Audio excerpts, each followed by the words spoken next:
আপনারা জানেন যে গত 12 তারিখে আমাদের যশোরের সরকারি মুরগি প্রজনন উন্নয়ন খামারে বার্ড ফ্লু দেখা দেয়। আমরা টেস্টে পাঠানোর পরে 13 তারিখে আমাদের জিও হওয়ার পরে আমরা ওই 13 তারিখে তাৎক্ষণিকভাবে আমরা যে প্রোটোকল আছে সেই প্রোটোকল মেনটেন করে আমরা 13 তারিখ রাত থেকে 14 তারিখ রাত পর্যন্ত আমরা প্রথমবারের মতো আমরা প্রথম 1237টি মুরগি নিধন করি। পরবর্তীতে 16 তারিখে আবার এটা দেখা দেওয়ায় আমরা 16 এবং 17 তারিখে আবার আমরা ওখানে 841টি মুরগি নিধন করি। প্রথম পর্যায়ে আমরা 145টি ডিম ধ্বংস করা হয়েছে এবং দ্বিতীয় পর্যায়ে 1666টি ডিম ধ্বংস করা হয়েছে।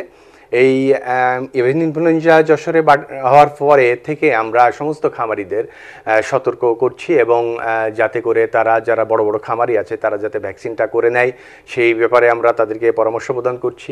সীমান্ত এলাকায় আমরা নজরদারি বৃদ্ধি করেছি যাতে সীমান্ত থেকে কোনোভাবে কোনো মুরগি জাতীয় বা এই জাতীয় কোনো কিছু না আসতে পারে।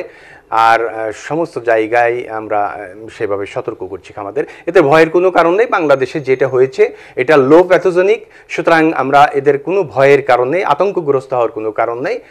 এতে কোনো ওই রকমভাবে মানুষের ক্ষতির সম্ভাবনা নাই। মানুষ আসলে আমরা যেই তাপমাত্রায় আমরা এটা সাধারণত 70 থেকে 75-এর উপরে গেলেই ধ্বংস হয়ে যায় এই জীবাণু। আমরা সাধারণত 100 ডিগ্রি সেন্টিগ্রেডে খাই। ডিম ভালো করে সিদ্ধ করে খাবে, মাংস আমরা সিদ্ধ করে খাই 100 ডিগ্রিতে।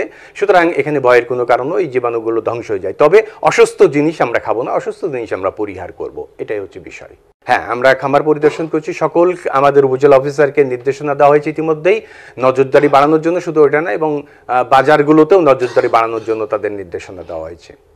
আরেকবার নেই, যশোরে আর কোথাও পাওয়া যায়নি, আমাদের শুধু সরকারি মুরগি প্রজনন উন্নয়ন খামারে পাওয়া গেছে এবং সেখানে আমরা নিধন করেছি। আমরা সবাই সতর্ক আছি।